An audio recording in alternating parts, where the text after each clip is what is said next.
Hello, welcome. Today's pose that we're going to work on is called Malasana. So it's basically a deep squat. And we'll take it first in a wide, actually we'll just take it in a wide footed position today. You can also do it with the feet together, but today I'll demonstrate it with the feet wide, which is usually more accessible for people. And I'll show you it from the side and how to access this pose. And then I'll show you also from the front and a couple of modifications for those of you that might find it a little difficult to get your heels all the way to the floor. So we'll go ahead and move to the mat and get started.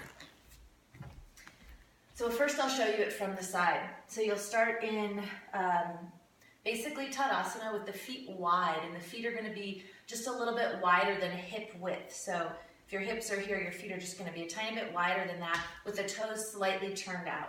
So you won't be able to see that as well from the side. And then we're just going to take a hip hinge or a forward fold, Uttanasana. So taking the hips, groins back, we'll fold forward and bring your fingertips to the floor. If the floor is not accessible to you, you can also have blocks here to give bring the floor up to you.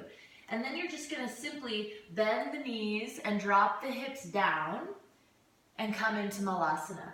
So for those of you that can't get the heels to the floor and you're feeling like you're just going to topple over, you can use a blanket roll, a towel roll to prop the heels up. You can also just double up, triple up your mat behind you and stick that under if you don't have something else. And some studios will have a little wooden cant that goes under your heels. I'm just going to demonstrate it now without the prop.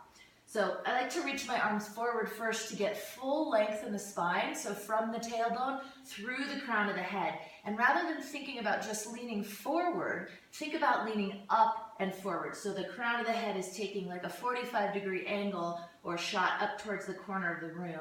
I like to reach the arms forward and then get weighted, get heavy in the hips. And then from here, bring the elbows back inside the knees, press into the knees, and at the same time, push the knees back into the elbows. So that counterbalance, that pushing into each other is going to help to keep you upright and take you out of this slumped position and allow you to lengthen the spine. And then you can bring the palms together. Keep lifting through the heart and the sternum and lifting the head. And then to come out, I bring my fingertips forward, up onto toes, press back up through your Uttanasana, and then you can come back up to Tadasana. So we'll demonstrate that one more time from the front. So taking the feet a little wider than hip width distance, and you can play with this width for what feels best in your body. It might feel better to be a little wider or a little narrower. And then turn the toes out slightly, and you can play with that angle as well for your own personal self and your body. And then you're just going to simply take a forward fold, hinging from the hips, fingertips to the floor, bend the knees, drop the hips. Remember, weighted in the hips, reach the arms forward and get your length. And then take the hands together, elbows into the knees, knees into the elbows. And that's your pose for today, Malasana.